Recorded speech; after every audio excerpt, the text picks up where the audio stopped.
Welcome to the Beantown Beatdown. Matthew Burris. Gabe Shamus, once again. Yep, and we got some Arbor Mist again. This time it's Blackberry Merlot. Ooh, yes, I love this one. Yep, and I've actually Pop the top. I've actually got a craving for Arbor Mist again, some different flavors. I got another small bottle at the house. Right. I'm pretty sure I got him into this, so you can thank me, Matt. Well, actually, I was drinking this years ago. It's just I haven't drank this in a while. In a while, okay. Yeah. So we're gonna get into our first topic, first debate. First is Connor Mcgregor's use of the word faggot. Here. Cheers. Cheers.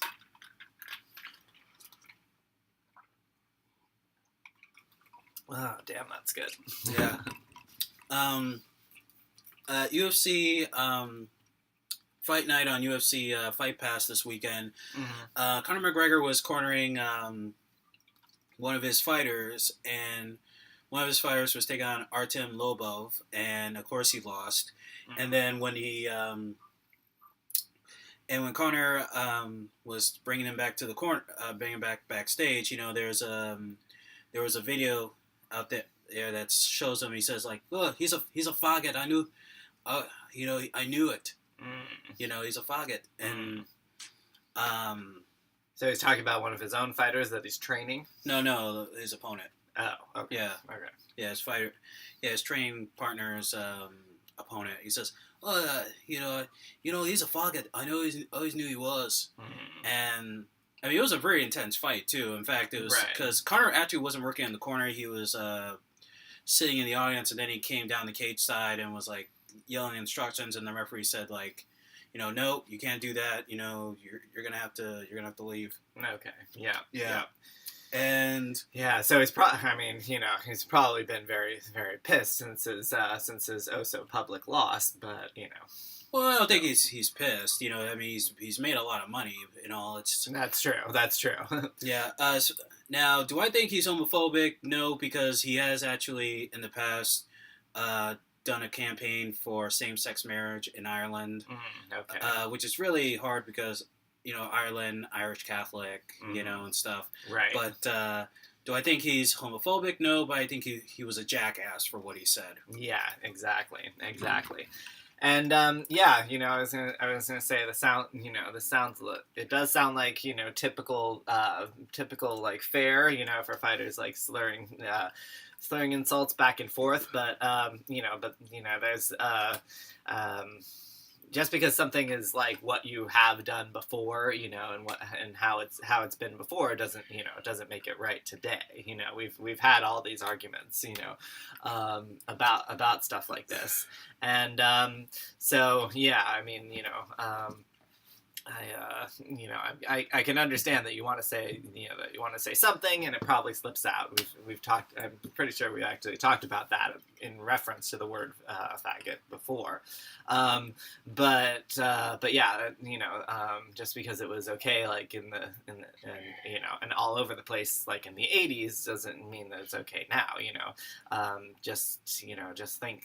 I always say think about another slur. Think about the N-word, right? Right.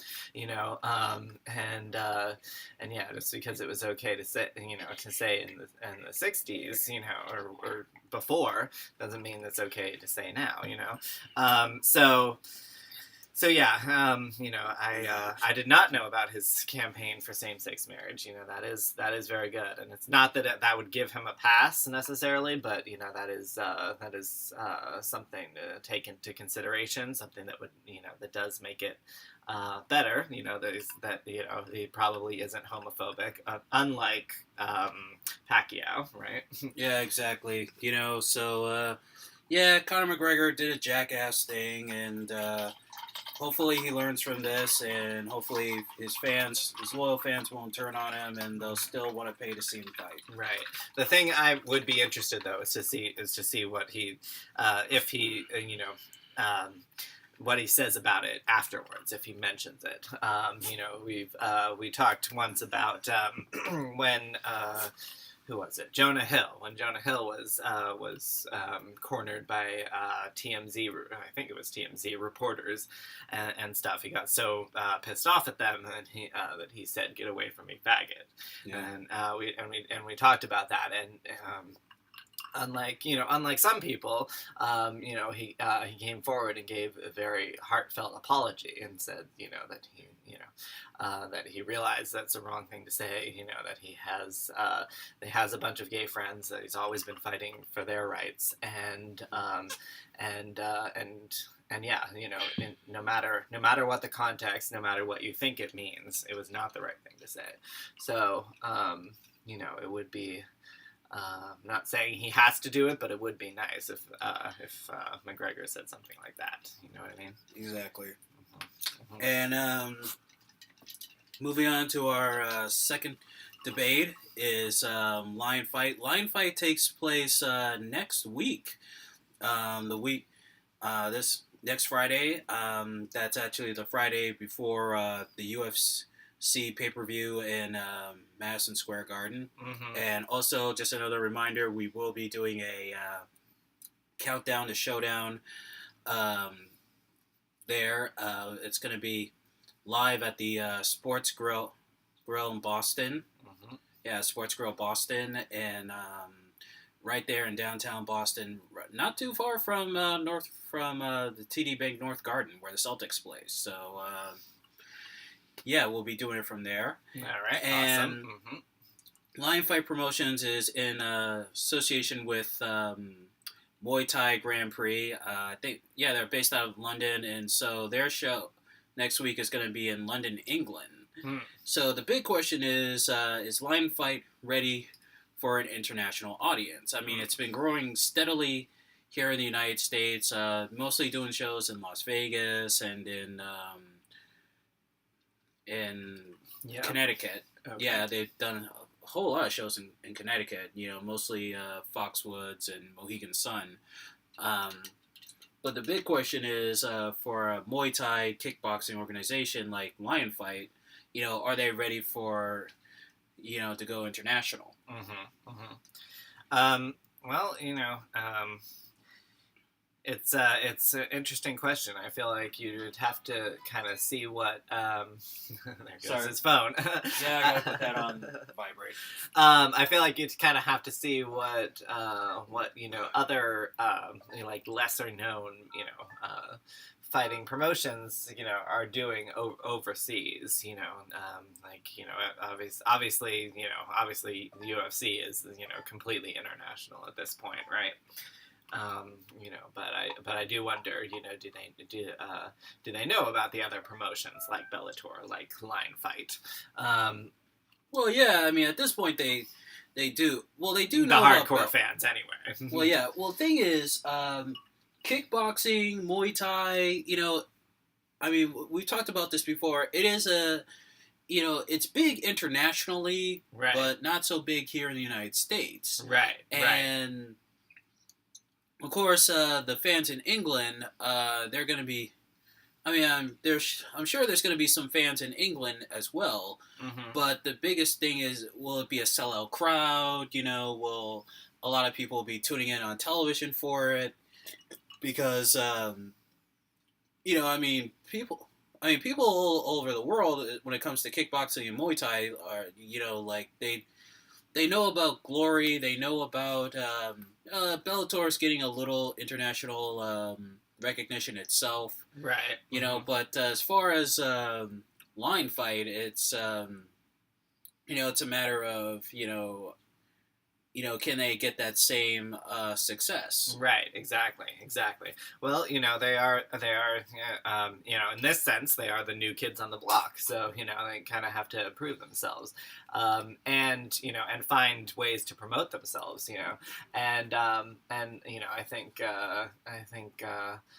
um, unlike what you said before, like in the kickboxing, Muay Thai, those, some people would say like, less, more ignorant people here in the U.S. would say, oh, well, that just started overseas anyway. You know what I mean? Yeah. So maybe it did, maybe it didn't, but that's a different type of thing. If it was already, kind of catching on over there, whereas this is, like you've said, is something that's been trying to catch on over here and has, kind of made its name for itself over here, and is now the new kids on the block over there and wants to, break into the market. Yeah. You see how that's different? Yeah. I mean, Muay Thai Grand Prix has been around for a while. I never really seen the product, but I've seen, I've heard of, I've seen like their flag and stuff like that, and I've done a little research, but, it's in conjunction with line fight, and, hopefully they will bring a big crowd. I mean, not much star power in line fight. I mean, there are a lot of good fighters who fight over there, but especially like Smokin' Joe Nadawat. But I don't know. I mean, personally, I would maybe wait another year or two for. There's a fly flying around here. Yeah. There. I would probably wait another year or two to do an international event, but. Yeah. But I'm still gonna watch it. I'll watch it that night. So, I mean, plus, I'm guessing as a fight fan, as a fight fan, I would, I would watch it too, because it does seem like it's, it's a part of history, right? Like, kind of. It's their first international. International. So, like, whether they break through or they flop, you still gotta tune in and see what happens, Yeah, absolutely. And also, speaking of Friday night, this Friday night, doing part 2 of our special edition episode of the Beer and Brawl Show, part 2 of the Best of Roberto Duran. Should be a good night. We're looking at the classic fights of Roberto Duran. And by the way, thank you for joining the conversation on the last episode. Yeah, for sure. Yeah, in fact, when I got the advertisement to boost it up, it said it was doing 95% better than all other videos in Massachusetts. So, well, there you go. Yeah, it had 13 views. I think mostly it's because of like you and the dog doing making comments and stuff. Yeah. But otherwise, it was a pretty good. It was a pretty good show. It was hopefully some more viewers and stuff will tune in. Right. So catch that on Matt's Facebook page and on. No, it's gonna be on the Beantown Beatdown Facebook page. Okay, and I was gonna say but yes, on the Beantown Beatdown Facebook page. Yep. Live streaming it live at 7:30 on Friday night. All right. And now we're gonna get into our week risk. So Gabe, take it away. All right. So So whether we like it or not, the kind of stories of sexual harassment just keep coming up, and I think this is a kind of reckoning moment for us, a kind of tipping point. We talked a little bit about the Me Too campaign, where women are coming forward and saying, yes, I've also been assaulted or harassed, sexually harassed, and I just saw a article that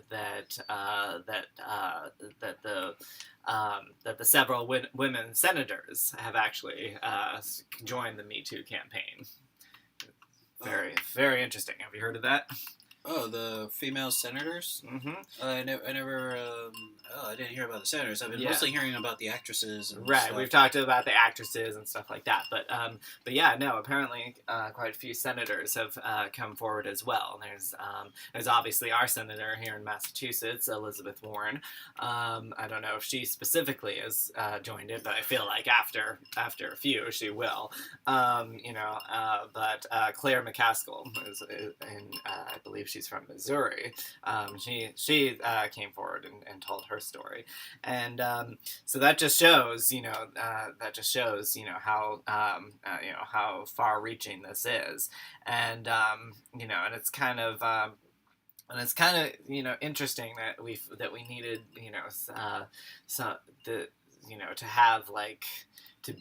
I mean, unfortunately, we need to be disillusioned, and have first someone big in the entertainment industry, Bill Cosby, have all that happen, and then basically you could say that it's both sides of the political spectrum with Bill O'Reilly and now Harvey Weinstein, and then also obviously Hollywood, Yeah, well, for an asshole like Bill O'Reilly, could have happened to a nicer guy. So fuck him. Fuck you, Bill O'Reilly. Yep, exactly. Oh yeah, and he's been talking about what it's been doing to his kids and all that type of stuff. Like, oh my God, using your kids as a shield. Like, how low does it get? And you know what? You should, yes, it's unfortunate that that your kids have to hear about this, but this is that is kind of what happens when the truth comes to light. Maybe you should have thought of that before you did all this shit to these women. Maybe you should have thought about how it would affect your wife, your family, your kids. You know what I mean? Yeah, and this is for all the shit that you talked about, like getting Ludacris fired from the Pepsi commercial, talking shit on Jenna Jameson, talking shit about Jay-Z, gay marriage, and also for talking bad about the sport of mixed martial arts too, as well. So yeah, this is a double. Quadruple fuck you. Quadruple. Yes, perfect. More wine, buddy? Yep, indeed. We deserve more wine after that. Yep. So, yeah, exactly. So,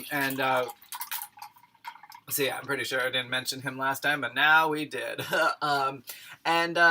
Yeah, it's one of those things that it kind of sucks and you don't want to talk about it, it's one of those things. I understand why people don't want to talk about it, but if you actively push back on it, you're kind of part of the problem. And I love and respect Whoopi Goldberg, but for a little while during the Bill Cosby thing, she was part of the problem. I don't know if you heard about that. Yeah, but then eventually, when she saw how many people were coming out, and then there was eventually she said, sorry, Bill, but you look guilty. Right. And, right. Yeah. Yeah, exactly. So, yes, she did realize the truth, came, I'm sure she had a reckoning within herself about it. But, yeah, if you're a decent person, you come to the right conclusion, which she did. Yep. But I remember when I saw that thing on The View where she got all pissed off, at the accusers and, and that type of thing. I was so, upset about that. But, but yeah, I understand that the truth is, the truth can be ugly. The truth can be something you don't want to face. But also the truth will set us free, right? Well, yeah, exactly. Mm-hmm. Absolutely. And, and you hear about all the, especially, going back to the actresses, Angelina Jolie, and then there's Mira Sorvino, and then there's Rose McGowan. Right. Oh jeez. Yeah, exactly. And then I was in the break room at work, and when I saw the promo for the Diane Sawyer interview. She's interviewing I don't know if it's Rose. She's interviewing one of the prominent actresses either last night or tonight. About her experience with Harvey, and it's again, it's unfortunate, but it's one of those things that's just gotta happen, and yeah, these Oh yeah, sorry, just click that off. Yeah. That won't show up on the screen. Yeah, the thing popped up on the screen. Yeah. Anyway, and yeah, so I mean, it's you know, you gotta come forward, you gotta tell your story, you know, and you know, you're all, you know, kind of the ugly truth is, you know, it's kind of like the opposite side of the coin from Monica Lewinsky. She had to come forward and tell her story back in the 90s, and you know, it was kind of the opposite thing. She was the one being smeared, you know what I mean? And no, Bill has fair share. True. I mean, he went through impeachment proceedings, you know, for his own sexual private life. I mean, that's never happened before. So yes, you're right. It did come down on Bill as well.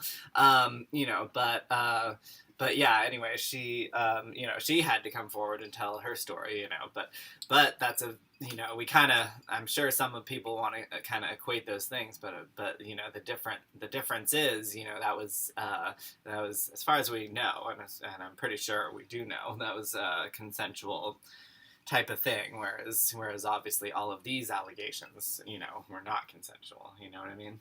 Well, yeah, absolutely. And, you know, well, of course, I mean, for people, I mean, I can see now people talking bad on Rose McGowan because, like, Rose McGowan kind of had, I think there was, she left an Adam Sandler movie because of, like, some sexual jokes or whatever, and, you know, she had a little controversy with that, and then, and I can see people now going, like, well, Rose McGowan, she's using this to get herself back in the limelight because she's not as famous anymore and she doesn't get work. And yeah, it's true, she doesn't get as much work, which is really kind of a shame because, you know, because she was in like the last last 3, 4, 5 seasons of Charmed, and then you know, and then of course she was in you know, the Grindhouse films. You know, it's kind of a shame she didn't have much of a film career, you know, especially after the Grindhouse movies and stuff. But right.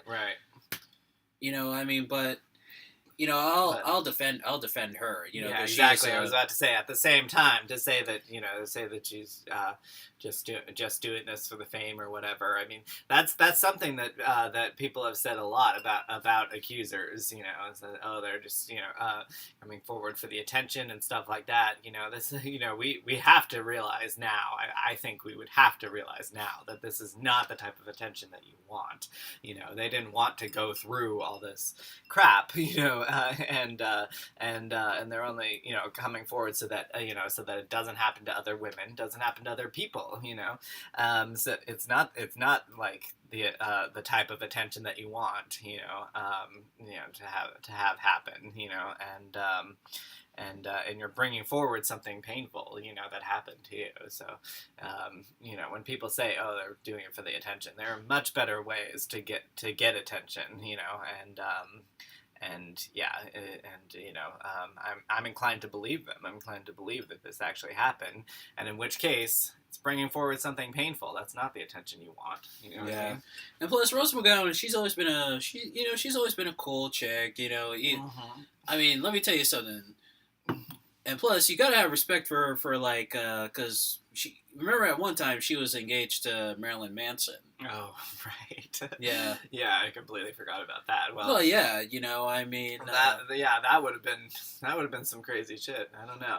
I mean, maybe he's not as crazy on off camera. Maybe that's it. But. Yeah. Well, I heard that Marilyn Manson says that he's not that sexually deviant. He's only so like. And also today, Marilyn Manson... Well, I was just talking about his personality as well. I mean, if he actually acted the way off camera the way he did on camera, that would be crazy. Yeah. But he probably doesn't. Yeah, well, Marilyn Manson, yeah, I mean, like, he is a crazy dude, but I've always had I've always had respect for him. I kind of got more respect for him because, like, he did some... Because I always thought he was, like, one of those, like, heavy rock guys that was so into rock, like, who didn't like any other type of music or anything. But turns out, like, in his early days, he was actually a fan of Michael Jackson. And, he liked Grandmaster Flash. He was a big fan of hip-hop, too. Like, he did a song with DMX. He did a song with... he did stand up for Eminem, especially after Eminem, like, stood up for him. And he's also... I mean, yeah, his music doesn't really sell as much anymore, but like when he does like concerts, he does like live concert. His loyal fans are always there. So Yeah, exactly, yeah, exactly, and yeah, I actually did understand him a little more and understand his more of his point of view with I'm pretty sure Bowling for Columbine. oh yeah, You yeah, remember yeah, he was in yeah, that it one. yeah. I was like, oh, that's Marilyn. Like he had really good points. Yeah, especially when he was asked like, well, the people who committed the shooting, and the Oh yeah, you know they were supposedly listening to your music and yeah, and he said like, well, what would you say to them if if you had a chance to talk to the shooters? right. He said I wouldn't say anything. I would just sit down and listen to what they had to say. Mm, mm.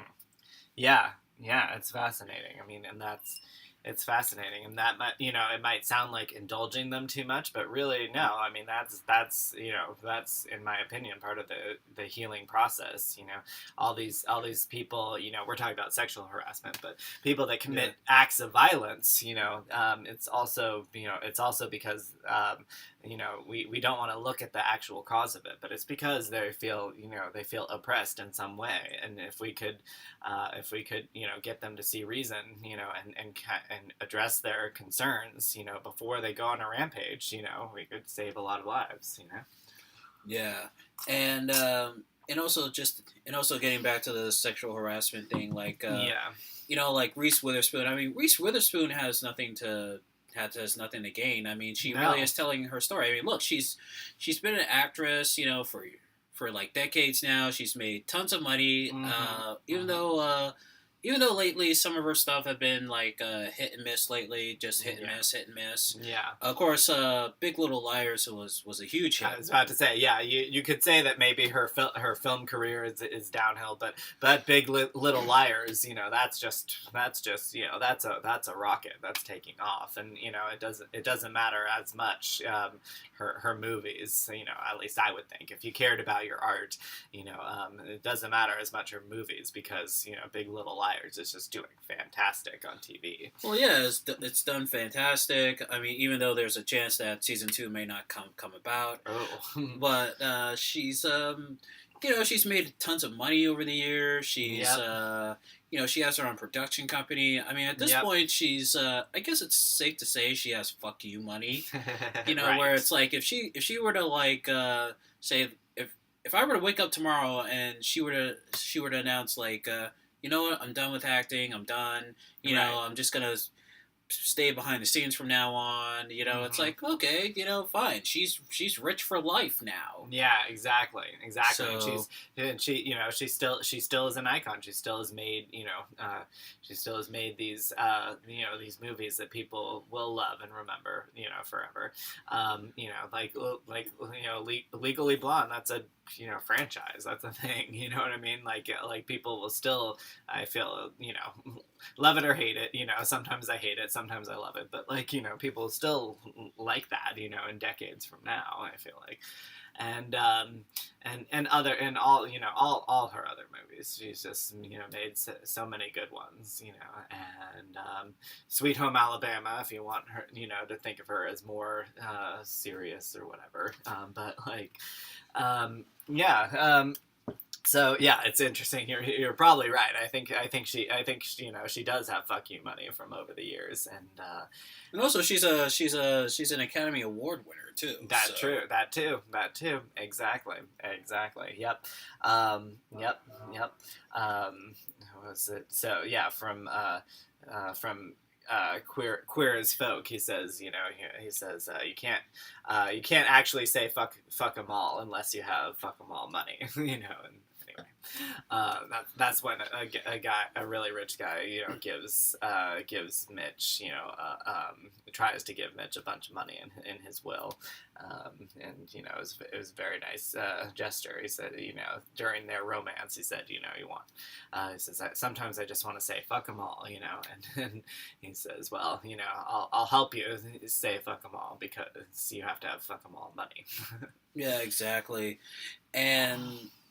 I mean, I do hope that they there is a change in the business world and stuff with the whole sexual harassment, but not to the point where like you can't ask a coworker out on a date, or you can't say like, "Hey, you look nice today." Yeah, because exactly. because Yeah.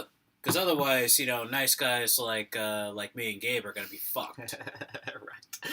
Yeah. So that's something that was talked about on the Young Turks as well. Like that yeah, there we should watch out for sexual harassment, but yeah, it should never not be okay to say you look nice, or as long as it's polite, like, may I take you out on a date, that type of thing. That should definitely still be allowed. It should be okay. It's just kind of the way you do it. What happens if they say no? That and then obviously more overt sexual things. Treating them as an object, or saying if you hold the keys to their career in your hands, that's and use that for sexual gratification, that's a problem. Yeah, you should. I mean, if a woman says no, it's no. But there's one excuse. Well, there's plenty of excuses that women use for not dating a person. But my biggest excuse that I hate is the whole "I'm married to my job." Like I hate it when people say like, "Oh, I'm married to my work." And this goes for men too. It's like, and I remember writing this when I was working on my book. Of course, I'm going to be reworking on it soon. Is when the whole like "I'm married to my job" thing, and in the book I write, well, let me ask you this: do you give your boss a blowjob? Does the secretary hold you at night and say "I love you"? Does the intern like have sex with you? And I said, like, if you said yes to all these answers, that means you have no life and that you need to get out more. Yeah, the whole "married to my job." Like, let me tell you something. You and I, we do Bloody Knuckles TV. We're trying to get this off the ground and stuff. Yeah. But if by a chance we do get this off the ground and we do somehow become rich off this, we're not going to be married to this. I mean, yeah, it's something that we love, we're passionate about, it gives us something to do. We'll have to work harder to make it work. Yeah, but we're not going to be married to it, okay? Like, as soon as the paycheck, or with any job, you should never be married to your work. It's like, once you get your paycheck in your hand and you leave, it's about your life. Right, exactly. Yeah, I agree. You should, we should have our own lives. We should have time for it. I feel like in this modern world, there's more and more that your job asks of you, and at some point it's not right. There's a reason we have labor laws and that type of thing. Like, at some point you should have enough time when you're awake, not just to sleep, but when you're awake to actually pursue, the rest of your life. Yeah, and one quick example, there was a girl at Charlie's Kitchen when I was doing karaoke there. She was there, and she's actually a pretty good singer. She, I was trying to get with her, and she was like, well, right now I'm kind of married to my work because I want to get into Harvard. And, she was like a researcher and stuff. And she says like, well, I'm a researcher for like another university and stuff. And, I have to be married to my job. And, she was saving up for money to go to Harvard. Of course, I could understand it because, as we all know, Harvard isn't cheap. And then, like, the next day, I went into karaoke, I saw her, and I was just casually asking her, I said, so how much money have you saved up for Harvard yet? And she goes, oh, I've given up. I burnt myself out. And of course I didn't say this out loud, but in the back of my mind, I'm like, wonder how that happened. Right, exactly. Yeah, because especially, of course, I'm going to karaoke tonight, but that's why I say this, because it's like, if I'm in a place like karaoke or something, and I see a girl who's all about work and stuff, I just want to grab her. I just want to be like, look, lady, it's karaoke night. It's Wednesday night. You're in a place where tons of men want to fuck you. You're off the clock. I mean, because sometimes people need a reminder that, hey, you're off the clock. Yeah. Yeah, exactly. That's why you're out. That's why you're. I mean, unless you're like an attorney, a doctor, or you work for those people at TMZ, because in TMZ, like they say, you're on the clock even if you're off the clock.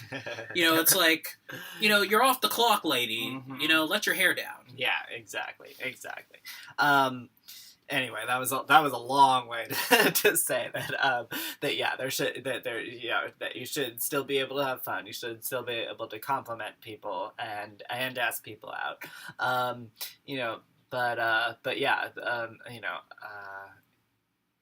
But like, yeah, I don't know. It's kind of a tough line to cross, because I feel like we should acknowledge that we're people. We should acknowledge that we have these sexual urges. But also I do understand why we're trying to be more civilized. I don't know. So yeah, ask people out, see where it goes, but there should be a little bit of of trying not to mix business and pleasure, that type of thing.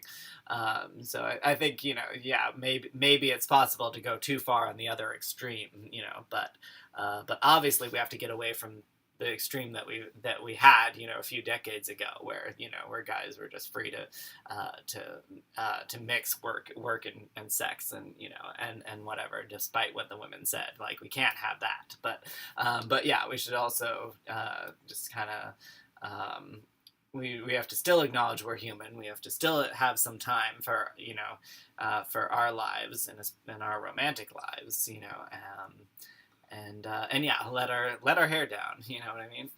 Amen, brother. Amen. Let's cheers to that. We're all out of wine, but no, I'm not. All right. Now that we got the PSA out of the way. That was not a PSA. No, it was a joke. It was a joke. Okay, that was the public service announcement of our show. So now we're gonna get into our third debate, and the third debates will be about superheroes, because November 17th, Justice League comes out, and also the same day of that, if you have a subscription to Netflix, it'll be the first season of The Punisher. Oh. Yes, and that is, I am looking forward to both those things. Of course, I'm going to see Justice League the next day on the 18th. Okay. Because the day of the 17th, that place is going to be sold out. Yeah. But so for the next month or so, I will be doing I'll be doing these debates on superheroes and stuff, and also I will have an actual review of Justice League. So, and our first debate is Gal Gadot, who you all know as Gal, whatever, however you want Gal Gadot, whatever. Yeah. But she is of course she plays Wonder Woman, and she'll be in the sequel coming out in 2018 December. Oh, okay. But she's also in Justice League, and so Right. the big debate is, will Gal Gadot have a life after Wonder Woman? Right. Well, I think what you mean is, will she have a film career? Yeah, will she have a film career after Right. Wonder Woman? Right. Yeah, and that's a very good question. That's I think still an open question, really. But I think there are, I'm not sure where you're going to fall on this. I kind of have some evidence to say that maybe she will. She was on Saturday Night Live. Yeah, I didn't see that, but I plan on seeing it. On demand and stuff. Yep. It was very interesting, pretty funny. So yeah, that's one thing. That's kind of a big mark, especially nowadays. Like, some people thought it was going downhill like a few years ago, but it's back up on top nowadays. So that's one big mark of success. Being a host on Saturday Night Live.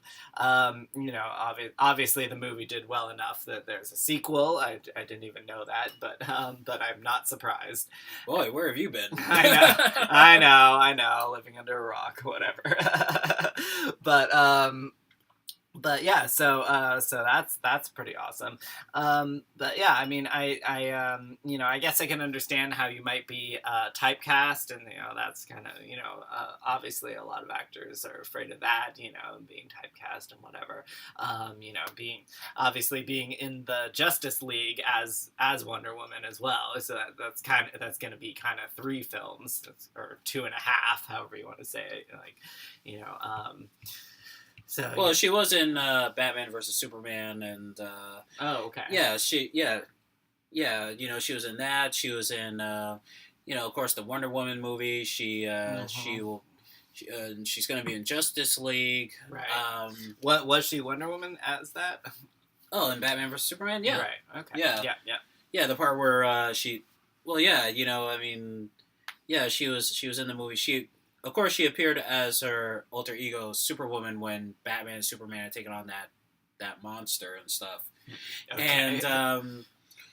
And the thing is with Gal Gadot is that she is a real life badass. I mean, she was in the Israeli army. Of course, right. In Israel, once you turn 18, you have to automatically do some time in the military, which you and I wouldn't. You and I are not military people, so no.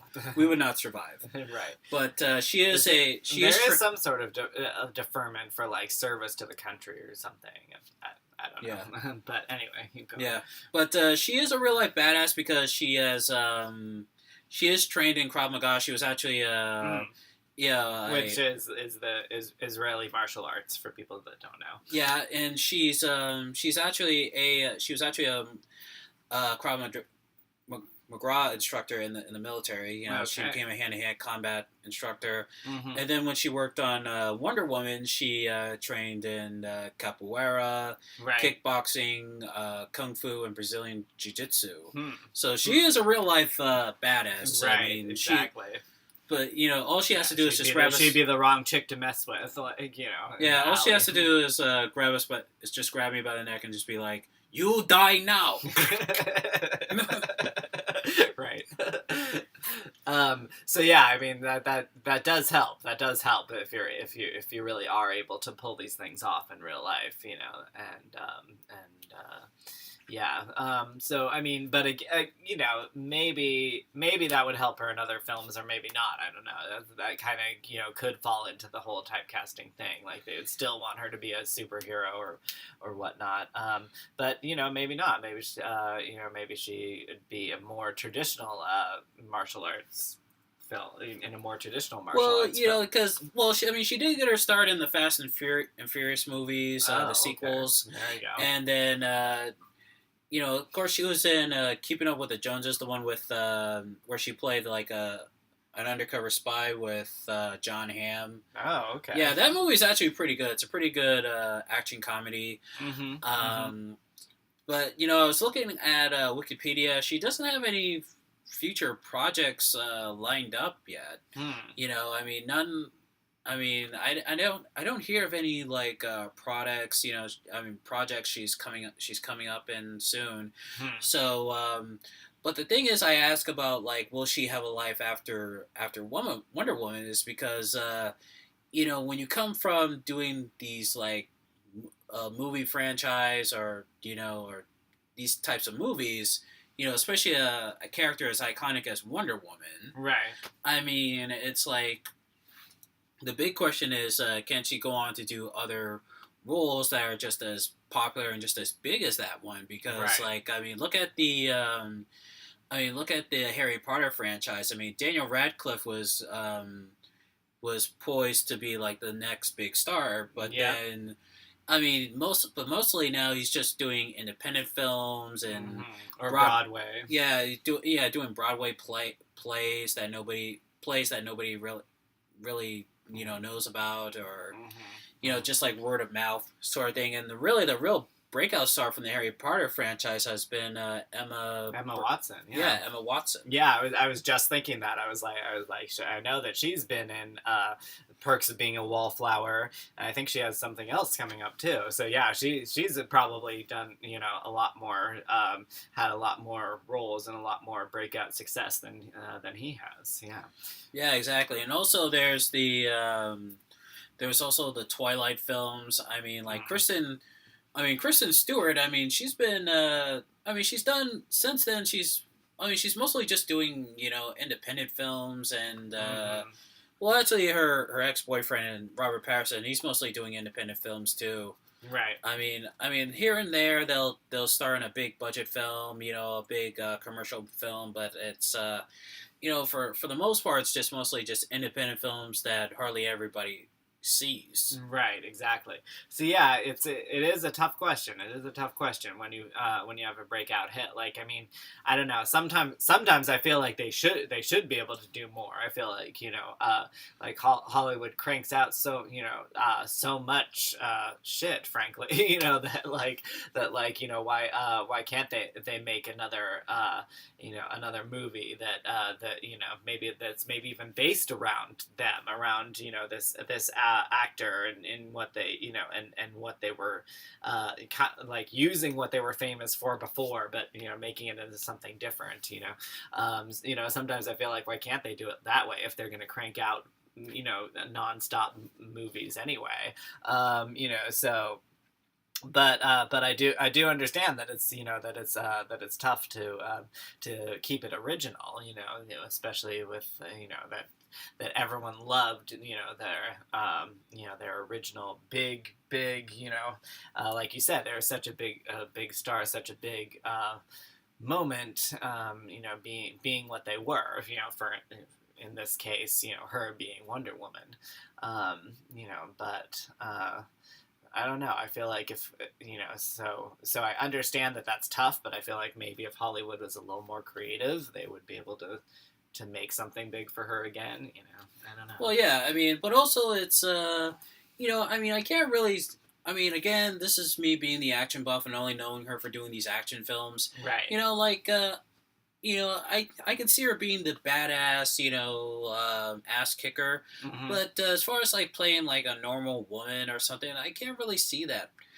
See her being that. I mean, I understand that actors and actresses, they want to, you know, they don't want to be typecast. You know, they want to have range and blah blah blah. But it's like I said on an early episode when we were talking about.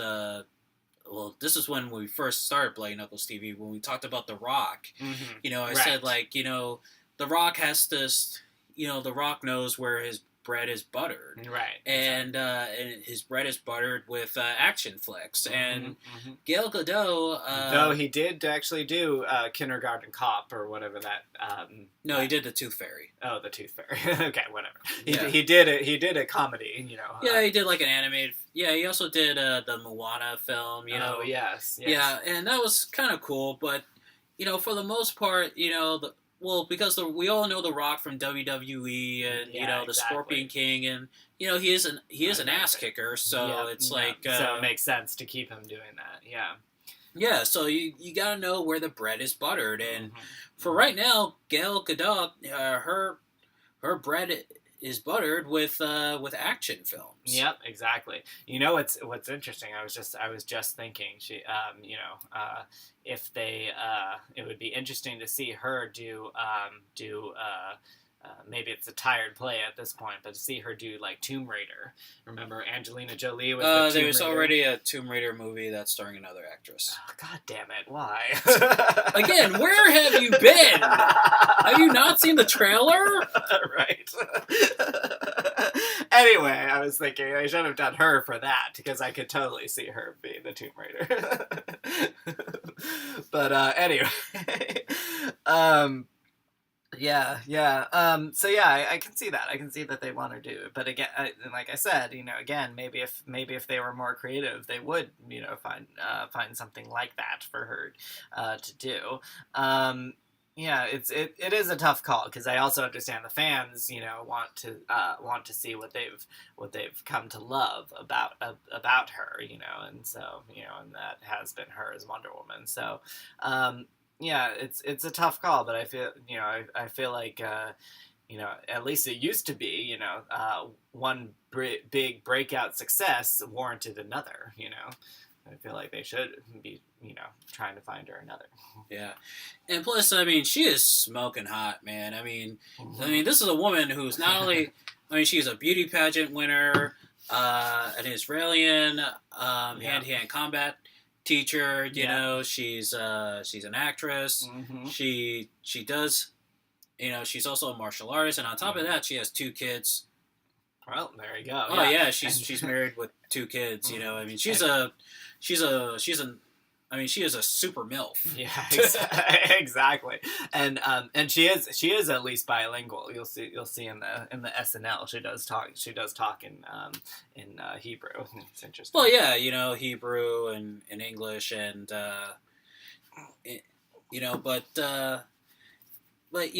she is part of me does think that she will have a career after Wonder Woman, but only if she plays it right. If she sticks to maybe action films, right? But I can't see her being in it. The only time I can see her in a comedy like Keeping Up with the Joneses, that was action, but it was also comedy. So maybe right. action and action comedy. Yeah, exactly. That might work. I was gonna say it in terms of an action star becoming a more regular character. It has been done. Pretty Little Liars, actually. Again, maybe not as many people knew about it, but the whole Divergent series, Shailene Woodley is actually one of the moms on Pretty Little Liars as well. It's really weird. It is, frankly, for me, weird to see her as a regular woman, but, she pulls it off. Oh, yeah, exactly, but, can you imagine her being a mom again? Yeah, it's like, oh my gosh. That's a mother I definitely love to fuck. Right? Yeah, but I guess in the book she actually is really young, so her character actually is a very young single mom. So granted, it's because of a rape, but oh yeah, that's right. I forgot about that. Yeah. But it also wouldn't surprise me if Gal Gadot, after the whole DC movie thing, just be like, well, okay, I made enough money, I have some money in the bank now, why don't I just stop being an actress and let me just be a mom? Mm-hmm. Yeah, that she could definitely go that route too, which I'm sure fans would be disappointed, but it might be nice too to be like, I have this thing that I'm really known for. I'm going to be immortalized for it, and and I've made a bunch of money, and I'm stepping out on top, type of thing. Well, yeah, and if she does step out, please let her keep her figure. Please. Yeah, I want her to be like, what's the name of that model actress? She was in the Stacy's Mom video, the one who used to be Rachel Stewart, the one who used to be married to Rod Stewart. Yeah. Oh yeah, Stacy's Mom. Oh man, ever since that song came out, I think that also started the whole MILF push, the whole Stacy's Mom. Right, video. Exactly. Well, that is something I do know about. MILF was the whole MILF phrase was around before that, but maybe it brought exactly. Maybe it brought it more popular after that. Oh yeah, Stacy's mom, she's got it going on. She's all I want, and I've waited for so long. Stacy, can't you see you're just not the girl for me? I know it might be wrong, but I'm in love with Stacy's mom. Yeah, high five. Oh yeah, that was a good song, man. Yeah. Yeah, exactly. She has 2 daughters, man. If she maintains her hotness, then it would be so. Her daughters are gonna go through hell. Her kids will be, especially if they're men, especially if they start dating, they'll be like, oh hey, I was just here to take you. Oh hi, oh, hi there, Mr. Godot. Can I stay for dinner? Right. Can I come all over? the boys come over. Yeah. Yeah, and she'll be like, dude, it's a school night. Right. Yeah. But yeah, that is an interesting question. But I think biology actually has an answer for that. No matter how hot and attractive your mom is to someone else, she's always your mom to you. You know what I mean? So like if she did have sons, her sons wouldn't see her that way. You know. I don't know. That's just my take on it. Like, I feel like Angelina Jolie before her, like, you know, even though they were adopted, I still feel like she raised them. Her 2 biological kids are with Brad Pitt. Right. Yeah, that's true. Or one. Wait, does she have 2 biological kids or 1 biological kid with Brad Pitt? I don't remember. Yeah. but yeah. Anyway, I'm just saying, like, like people always say that, like, oh, you know, and like with celebrity moms, like, oh, they like that boy, you know, if it's a boy, if it's a son, like, oh, he must be lucky, he must think his mom is so hot. But like, no, it doesn't work that way. She's still your, you know, to you, she's your mom, you know. So to hear other people say how hot she is, you still feel it's kind of gross. I don't know. That's my take on it. Anyway. Well, yeah. I mean, I remember. Of course, I've always talked respectfully of your sister, Gigi. You know, and I mean, I remember you gave me a little hell when yeah, when I saw, said so fucking hot on my face on her Facebook page. Yeah, I saw her and I said like wow, you know, like wow, she's so. You know, so fucking hot, you know. Yeah. You did say congrats, but... Yeah, congrats, you know, for getting married. Yep. Yeah. Also that, oh, shit, there it goes. Yeah. But also, it reminded me of that, it also kind of reminded me of that, remember that Thanksgiving episode of South Park when Stan and the guys, they went over to Cartman's family's house for Thanksgiving, and Kyle had they all looked like Cartman and stuff, and then Kyle had a bad dream. He goes, ah! And he goes, dude, I had this bad dream. We were in a house and it was filled with Cartmans. And Stan goes, dude, we are in a house filled with Cartmans. Ah! Right. That kind of, I mean, no offense, but that kind of reminded. That'd be like me, like spending a weekend with your family and be like, oh, I had a dream I was in a house full of Gabriels. I'm like, oh, wait a minute, I am in a house full of Gabes. Exactly. Ah! Hey, if it keeps you away from my sister, I'm down. Well, hey, your sister's a lesbian, so yeah, like, true, yeah, true. she's safe. That was Yeah. a joke. Anyway. All right, so we're gonna end it there. Then? Yeah, we're gonna end it there. Mm-hmm. Like and subscribe. Yep. Also, go to our Beatdown Facebook page. I'll be doing a Facebook blog on there today as well, and you can check it out after this episode. And also don't forget the Beer and Brawl show this Friday night, 7:30, part 2 of the Best of Roberto Duran. And also we'll be doing next week a countdown to the UFC event for next weekend, and also countdown to Showdown next weekend as well for the show at 9:30. We'll be live streaming on our Facebook page. Good. Let's do it. So from Beantown to your town, this is the Beantown Beatdown. Matthew Barris, Gabe Shamus, Vios con Dios.